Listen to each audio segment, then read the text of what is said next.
Ladies and gentlemen, what a show! What a show! Uh, it didn't. It did not disappoint. Do not adjust your set. I am Hitman Cause.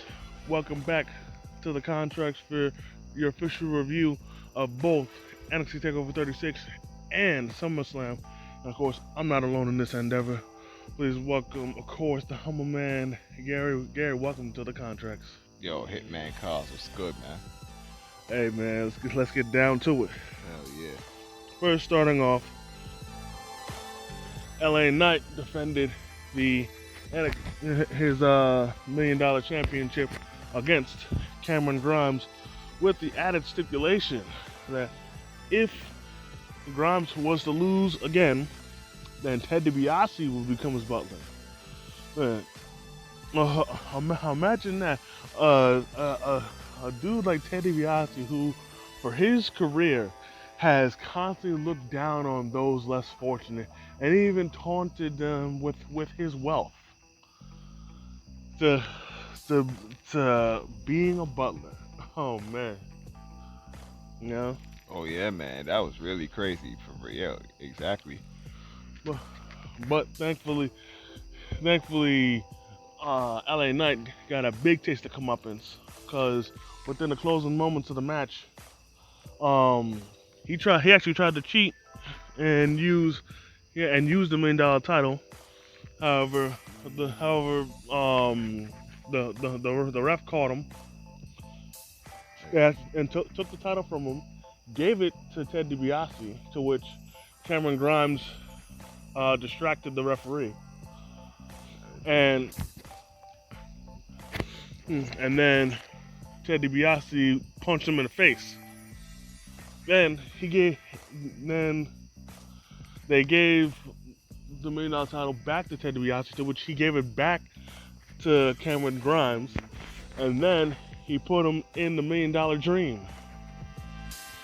Beautiful work, and then he finally put him in the ring, as Cameron set him up, hit him with the cave-in to win the $1 million title. Does this feel good for Cameron to finally get that title? Yeah, it really does feel good, and he truly does deserve it. Especially after his own bit of wealth that he came into, That's correct. and we both know, mainly because of the post match interview, that he had himself and DiBiase gonna be partying all night long. Yep, they will be partying all night long for real. Yeah. That's for sure. Yep. Now, moving on, we had the seemingly undisputed, practically actually no, excuse me. Before then, we had Dakota Kai challenge Mercedes Martinez for the NXT Women's title. And once again, the case of a No. yeah, yeah. You said Mercedes Martinez. My bad, Raquel Gonzalez. Excuse me. Well, anyway, you got a simple case of allies turned enemies, and Dakota's biggest gripe was being regulated to be nothing more than a sidekick to the main attraction, if you will. And then her gripe turned into pure jealousy, and like a wise man once told me, jealousy can bring the ugliness out of people, but her jealousy clearly turned into rage, which had her turn on her best friend. And honestly, I thought Dakota was gonna win this match, man, because given how long she's been in NXT compared to most of the women there, minus Candice LeRae, and she hasn't captured the title yet. I thought this was her time to shine. How about you? Oh yeah, I thought that as well, honestly speaking. I really did. Yeah, and then there was even mad times where freaking Well, it looked like it was about to be her time. That's the truth. But in the closing moments, man, I know she calls it something else, but I still call it a slam dunk. Freaking uh, Raquel Gonzalez was sitting on top of the turnbuckle, and Dakota was about to kick her in the face, but freaking Gonzalez picked her up, hit her with the slam dunk from the top rope to win the match and retain the title. And this once again further asserts Gonzalez's dominance over the women's division. Part of me only wonders, where does Dakota Kai go from here? Is she gonna get another shot, or is she not gonna know what to do? Same here. That's what I wonder as well. But I wonder who yo, Raquel Gonzalez, yo, she's dominant as champion. I don't know who the hell gonna stop her. Yep. And moving on, we had the seemingly unbeaten, unstoppable Yes, sir. NXT United Kingdom champion Walter, the Ring General, taking on one Ilya Dragunov in a rematch for the ages. And it's crazy because the first time they faced off, Walter dominated. Well, actually, I wouldn't say dominated, but like most, but he did assert his dominance, and that haunted Ilya, but it also further drove him to new lengths that he didn't even know he had. And with as resilient as he was in this match, because Walter threw everything at him, everything including the kitchen sink at him, and he still came back for more and more. Like the amount of resiliency I saw from him reminded me of Johnny Gargano when he was trying everything he could to get the NXT title. Like just constantly kicking out, and refusing to be put down. He completely reminded me of Johnny Gargano. Well, Gargano as a face, you know, but still.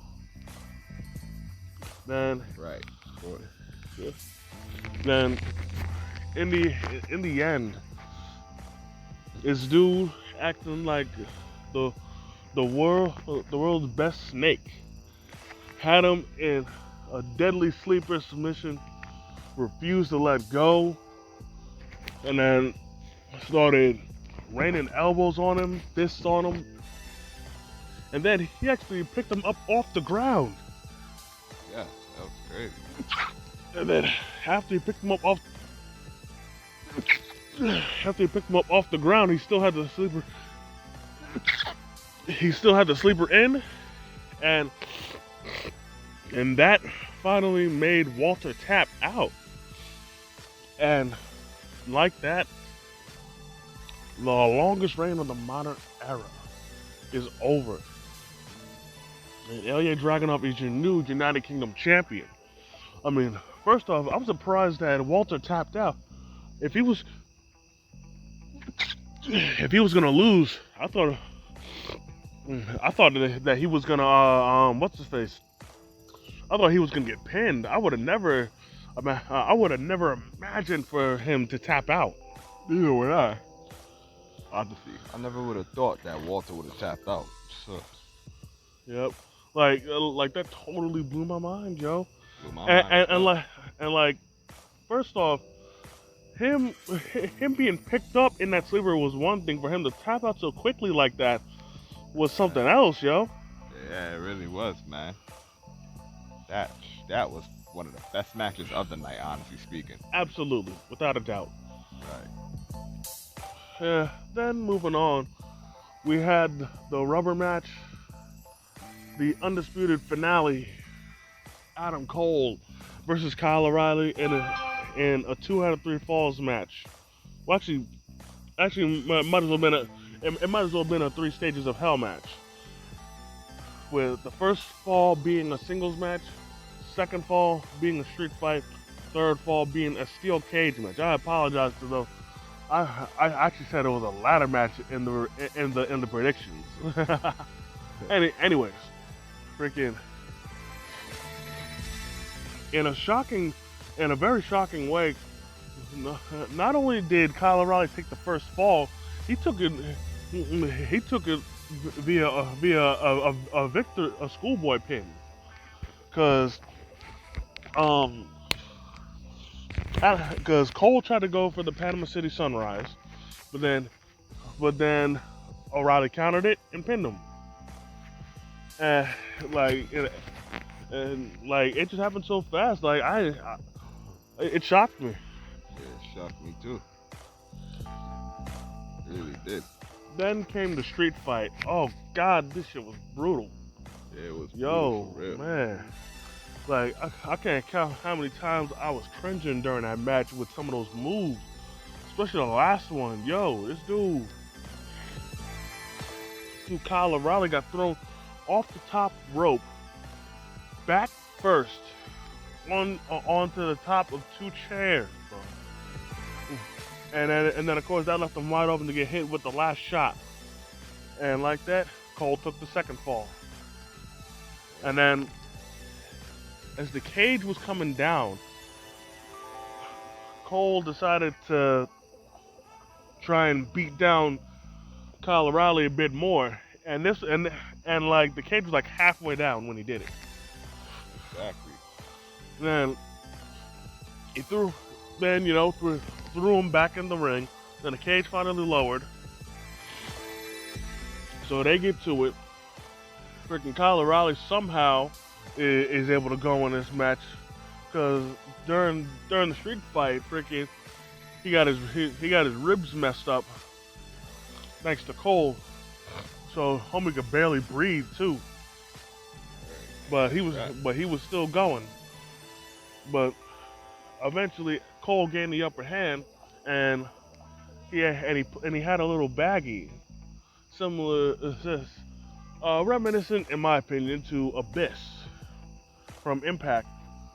But inside was not tax, ladies and gentlemen. It was handcuffs, to which he handcuffed Kyle O'Reilly to the top rope, and he started teeing off on him, talking shit. But freaking Kyle O'Reilly turned the tables on him, and as Adam Cole went for a super kick, he caught his leg, put him in a knee bar, forced Cole to tap out, and like that, Kyle O'Reilly has won the Undisputed finale and put an end to this feud. Yeah, man, that's one of the best matches of the night too. It was really crazy. Hell to the yeah. Yeah, I mean, there really wasn't. I really didn't think there was anything of a bad match, you know. Right. But it is what it is, you know. Right. Can't really say much else compared to that than that. And at this point, you know, everybody's pretty much in agreement that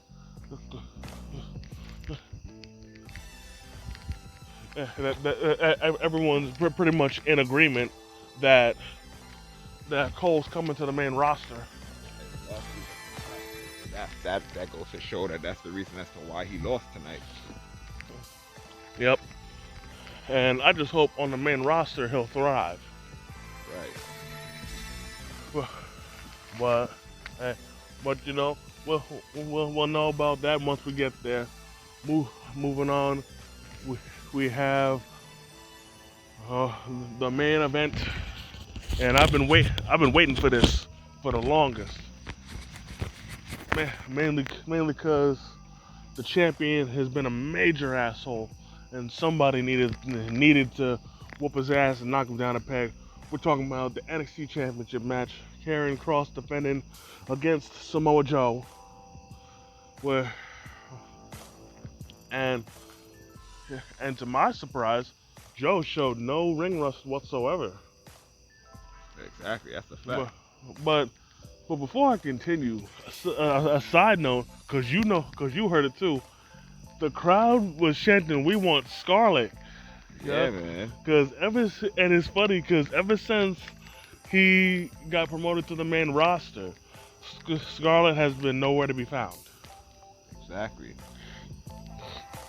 It's almost funny, you know. But anyways, match was hard hitting, but what really blew my mind was the ending. This dude, Samoa Joe, brought back a move I thought we would never see again. Exactly. Ladies and gentlemen, to win the title, he hit Karrion Cross with the Muscle Buster. That is true. And I thought we were never going to see this move ever again because if you guys remember, some odd years ago, Right. uh, in a dark match, Samoa Joe faced Tyson Kidd and hit him with the Muscle Buster, and he wound up breaking Kidd's neck and effectively ending his career. Exactly. And from that moment on, the Muscle Buster was banned. That's a fact. But hey, just like the curb stomp, it got unbanned. And here it was, in a put down Cross once and for all. And now Samoa Joe is now a three-time NXT champion. Is he the first three-time NXT champ? Yes, Yes, my boy ladies. Samoa Joe, he did it. He beat Karrion Cross, and I'm happy he did it. Yep. We were both so very happy. Hell yeah. Man, the first ever three-time NXT champ. I will definitely love to see where Joe goes from here. Same here. Yep. But ladies and gentlemen, transitioning from one pay-per-view, we go to the next. We have SummerSlam, Yes, sir. and this was one hell. And this was one hell of an event. Hold on a second, ladies and gentlemen.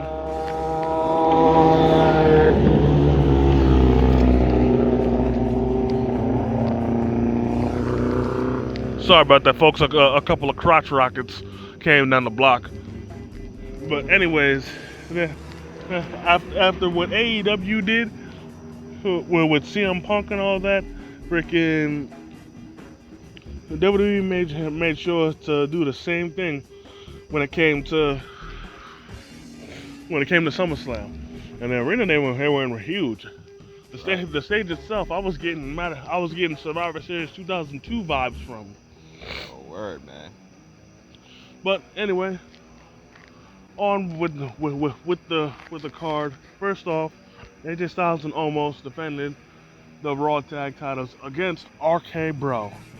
Now, now, I already said from like the longest, even though I should have said it with recording, that I knew that RK Bro was gonna face Styles and Omos at SummerSlam.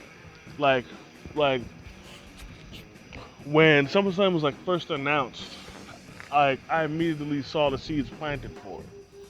You know? Right. Same here. And then sure, there came that time where Randy Orton RKO'd Riddle, but I saw right through that. Like you had to pay attention to the facial expressions. Because after he RKO'd Riddle, he stroked his head and he was smiling, and Riddle was smiling as well. That, which like I said in the what's his face in the predictions, that he did not do that out of spite or with any malicious intent. He did that he did that to mess with him. Right. And then yeah, um, the Raw before SummerSlam, he did say that he wanted to end the partnership, and at first and I saw right through that too, because that was only temporary. and and sure, it might have looked believable when he walked out on Orton, but then he came back. But then after Orton came, I mean after Riddle came back to save him, he literally said straight up to his face on the mic that Riddle earned his respect. Right. So so then next thing you know, mm, they go into SummerSlam completely on the same page, and and the outcome happened the exact way I thought it was, and I was Styles getting pinned, because because it would make no because it would be a major momentum killer if almost got pinned. Like Exactly. It like really would have. like you got this big nigga that bigger than Braun Strowman. Like you have to keep building him to be an unstoppable monster. And him getting pinned by either Riddle or Orton, that'll completely wreck everything. That is correct. But anyways, Orton RKO'd uh, AJ Styles. AJ Styles to win the titles for RK Bro. And yo, let me say this: one of my boys, he comes in, he comes to my job pretty much every day to get a beer. Yeah.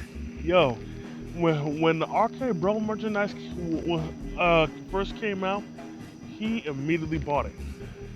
And then I saw him wearing the shirt, and yo, I was like, oh man, you already got the shirt, man.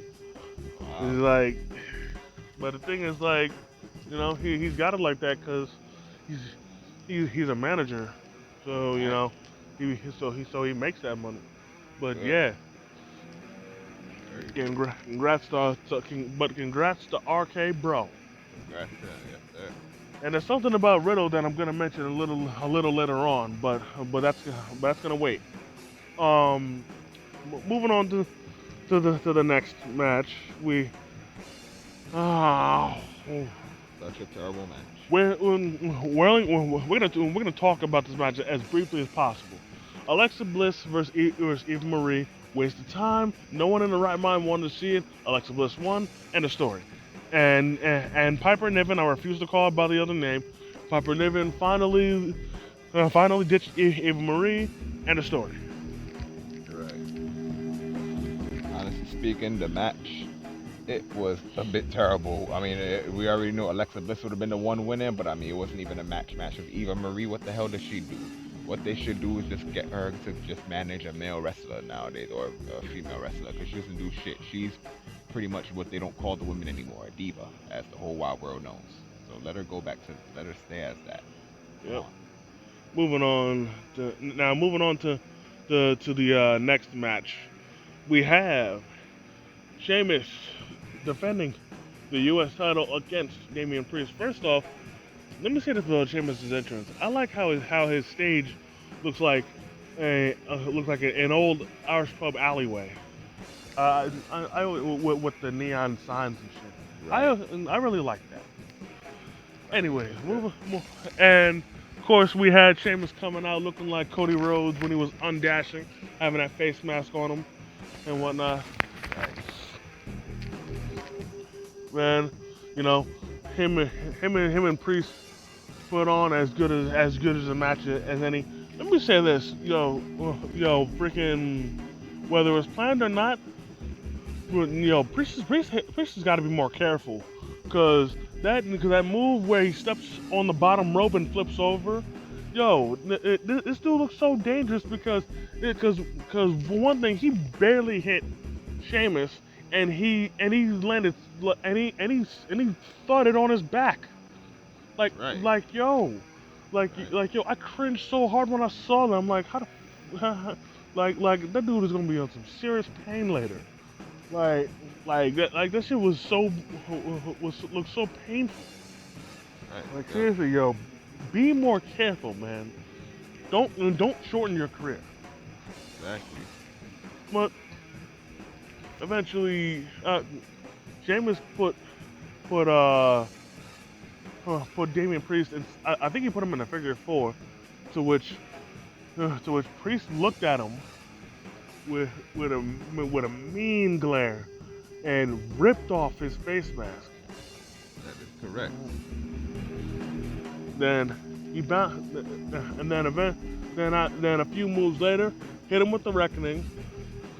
I'll be honest, I kind of got used to when they changed the move's name to hit the lights, but either way, hit him with the reckoning slash hit the lights to win the title, and now this is Damian Priest's first title on the main roster.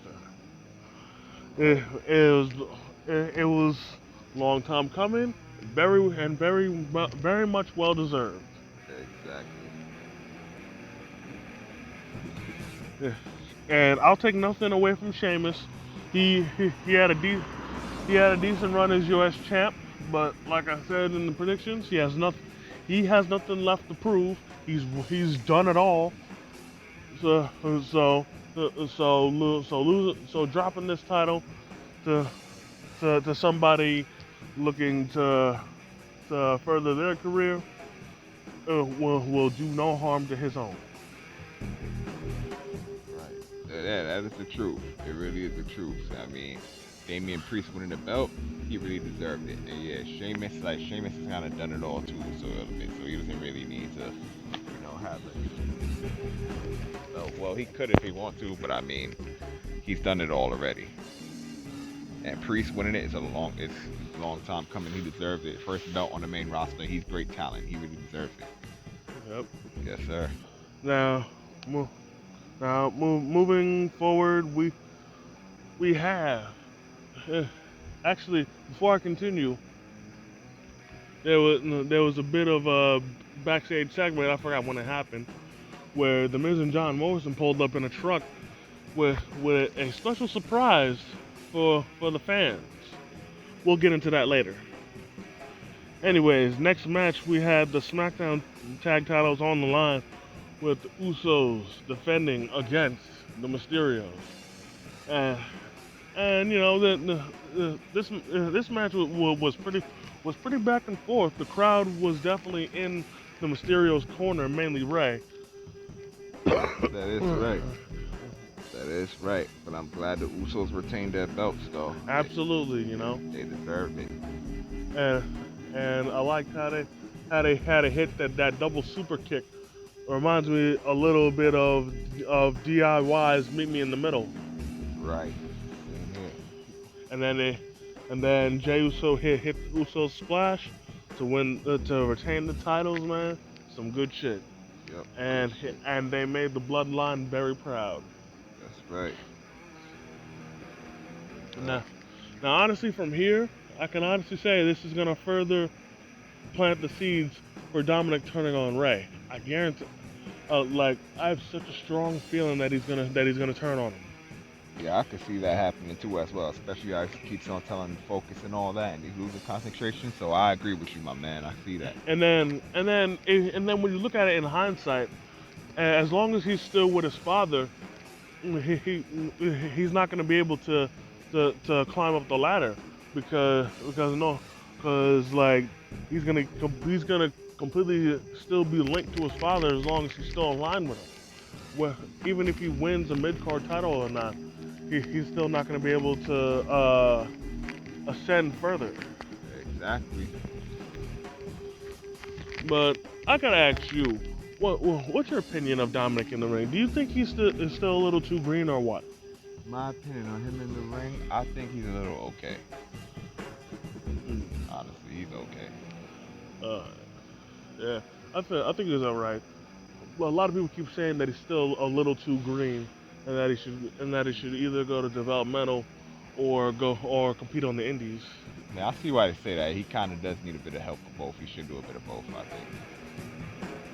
think. Uh, and I'll admit, man, I noticed that time where he slipped on the top rope a bit before he did that dive.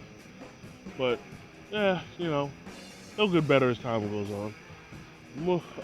Moving on. Uh, we we have well before the next match we had what the surprise was with what's his face with the Miz and John Morrison. They came through said that Las Vegas was was the driest place ever.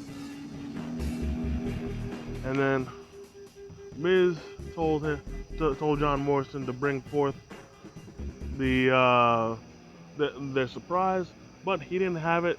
Miz didn't have it, but Xavier Woods, freaking with it looking like Razor Ramon pulled up, he had it.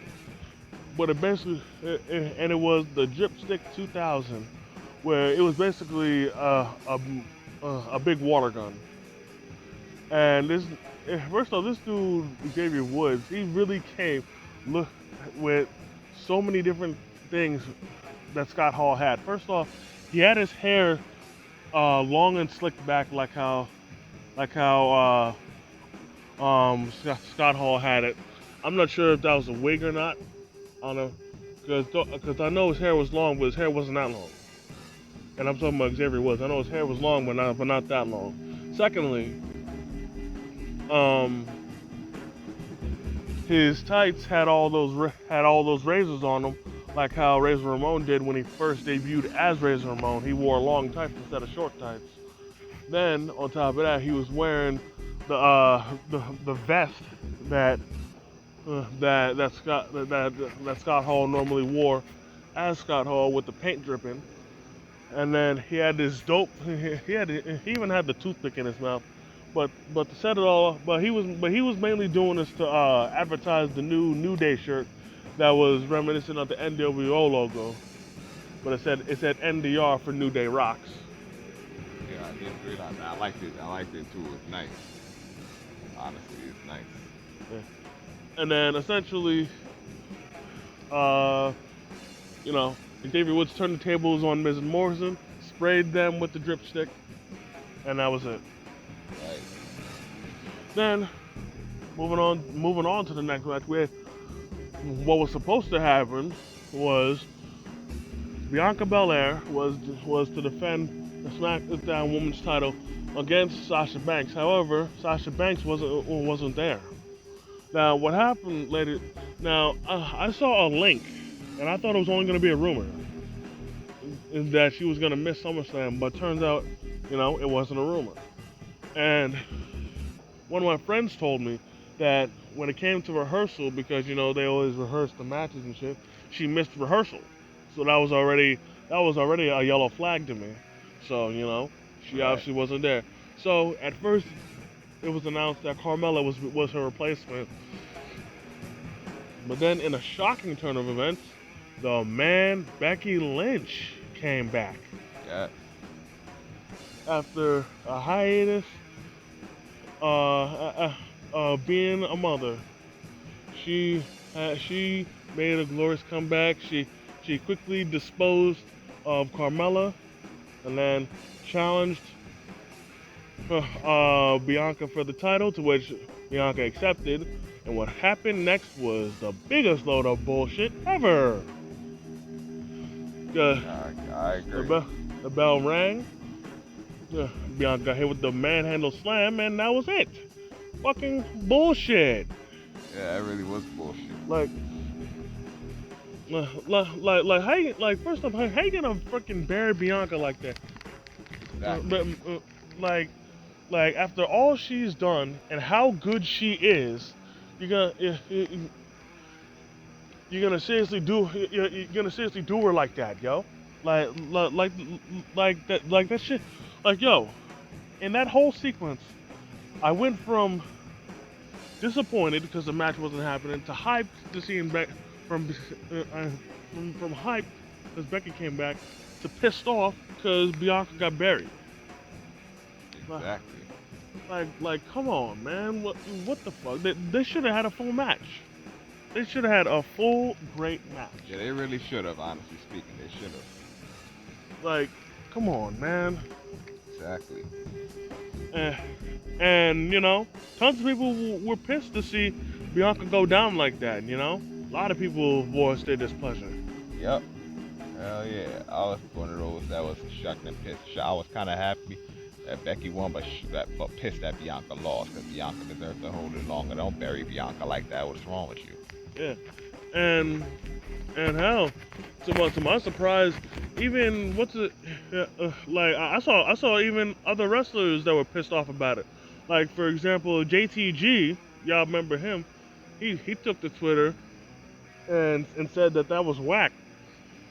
Exactly. And surprise, and even you guys, I'm gonna tell you who else is pissed off. Even Nikki Bella was pissed off at that. Yep. And I know most people don't have the best opinion on Nikki Bella, but still, you know, her opinion matters just as much as everybody else's.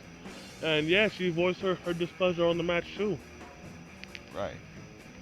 And all I can say, and this and the whole match itself reminded me, and I hate to open up old wounds for people, but reminds me of Kofi Kingston versus Brock Lesnar, where Kofi lost the title within seconds as well.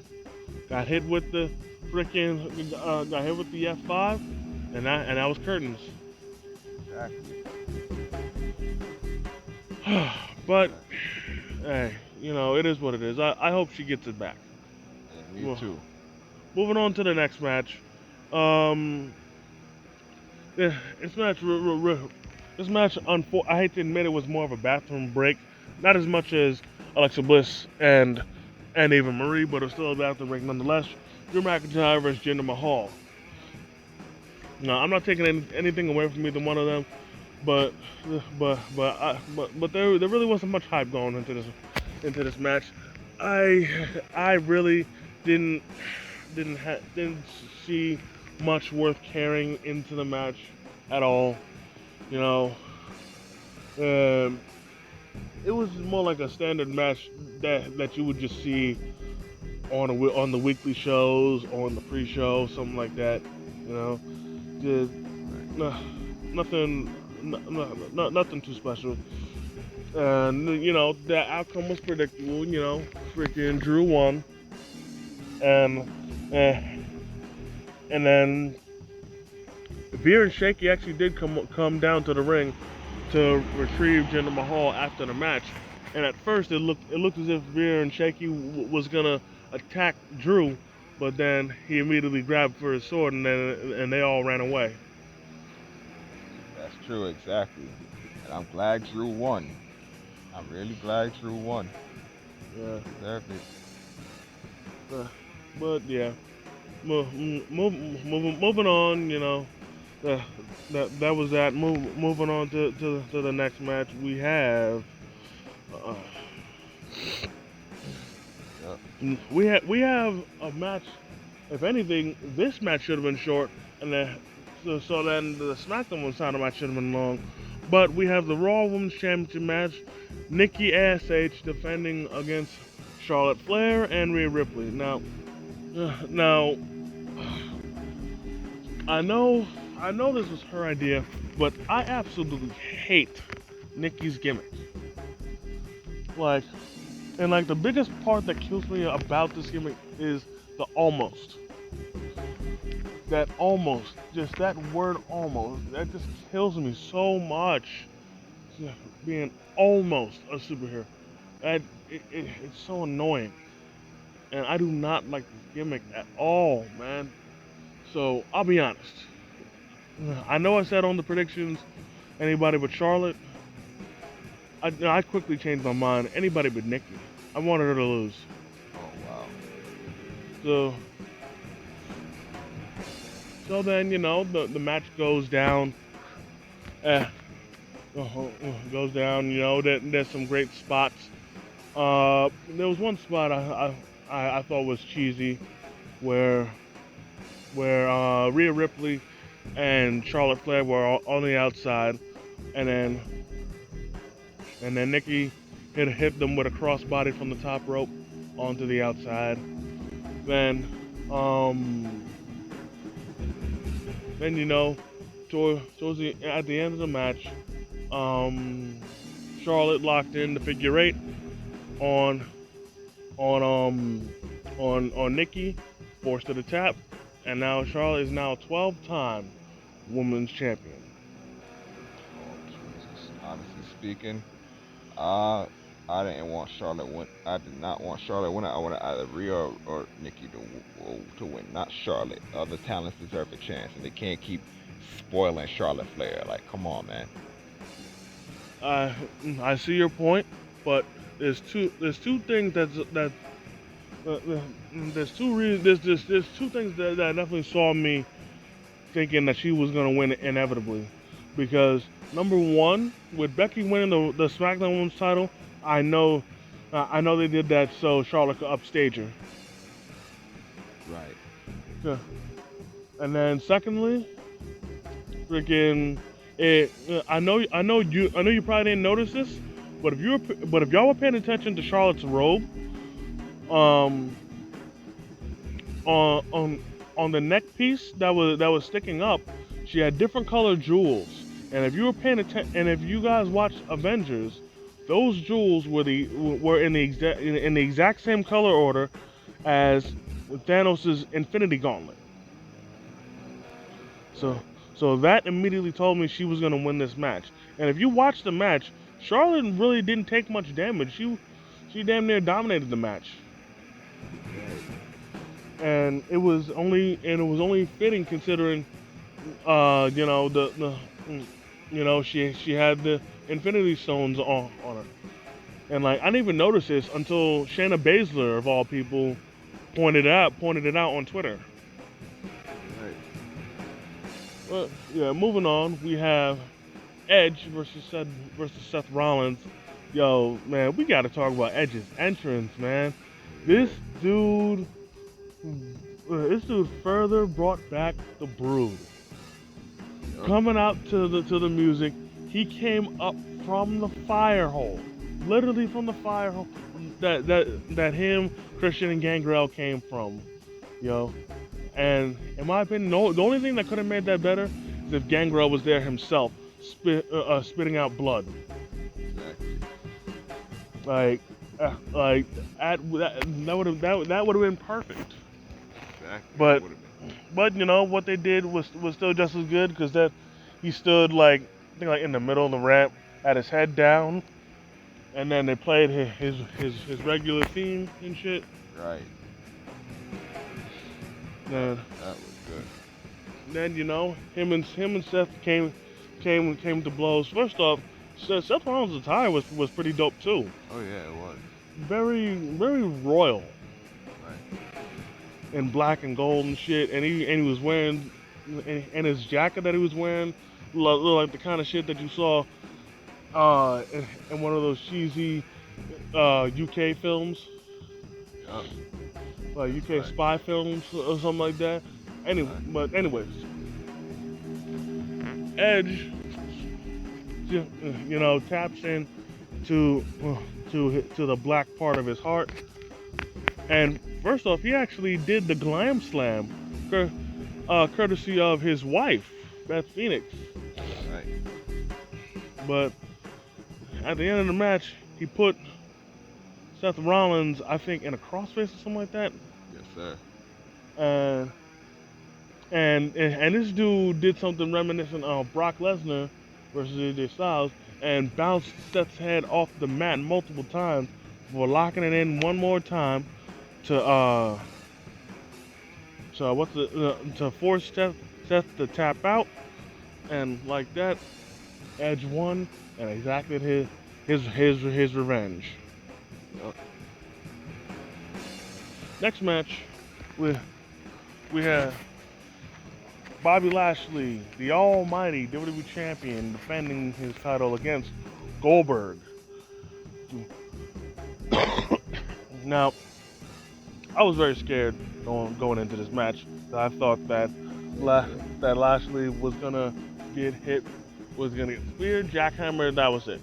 But no, the the at first it was back and forth, but then while the ref had his back turned, MVP interfered, hit what's his face, hit Goldberg in the knee with his cane, and that was pretty much it for Goldberg. Right. And and and he kept torturing him with the leg, and superb selling by Goldberg, by the way. but to the point where to where um he to where Goldberg could no longer stand, and the ref essentially stopped the match and awarded um Bobby the victory. But after the bell, he started to beat down Goldberg a bit more with the chair, to which then Goldberg's son came in and uh, jumped on Lashley's Right. back, Right. and, That's great. and jumped on Lashley's back, to which Lashley put him in the hurt lock and immediately put him to sleep. Yup. That shit was really crazy. But what this does now is it now actually gives purpose and a reason for them to face off again, because it's now become a storyline, That's a, right. re- a real a real story, a real feud. Because now Goldberg is going to be looking for vengeance for his son, That's right. and uh, let the humble man here tell it. They more than likely will be facing off at the More than likely, sorry to cut you, my man. yeah. They're probably going to be facing off again. I read rumor that more than likely, being that Goldberg has like probably 1 or 2 more matches left in his contract, their rematch is probably going to happen at the October pay-per-view event Crown Jewel in Saudi Arabia. And I'm pretty sure that Bobby's gonna drop the title to Goldberg there, and then at the next uh, regular pay per view, Bobby's gonna get the title back. You know, but that's out of the way. Now on to Le Grand Finale. Roman Reigns defending his Universal title against John Cena, where John Cena has a chance to break history, quote unquote, and become a 17-time world champion. The reason why I say quote unquote is because the true fans know that Ric Flair has held more than 16 world championships. It's just only 16 are recognized by WWE. Anyways, for pretty much the whole match, Cena is constantly trying to catch Roman in a roll up. Roman is talking mad shit and whatnot, to which his cockiness almost keeps biting him, because Cena keeps trying to catch him with a roll up. And hell, Cena even hit him with an attitude adjustment multiple times. He hit him with it through the announce table. He hit it to him from the top turnbuckle. But none of them kept Roman down, and Roman kept trying to hit him with a Superman punch to end it, but it was gonna take more than that to keep John down. To which eventually he hit John with one spear, 1, 2, 3, that was it, and Roman once again retains and is still the Universal Champ. And of course, you know, we had another stipulation in place that pretty much made it obvious that Roman was gonna win. That was, if Roman loses, he was gonna leave WWE. Now at that point, it was a foregone conclusion that Roman was gonna win. Right. You know. Correct. Then Roman's in the ring alone, celebrating with the title, when Yup. Brock Lesnar, That's great. to a thunderous pop. I mean, sure, not on the level of the pop of CM Punk, but still to a thunderous pop. The Beast incarnate, Brock Lesnar, made his triumphant return, That's great. sporting a look that he's never had in WWE, where he had his hair in a ponytail and he had a beard. Yup. Like, and I also can't help but notice, I think Brock got a little more jacked.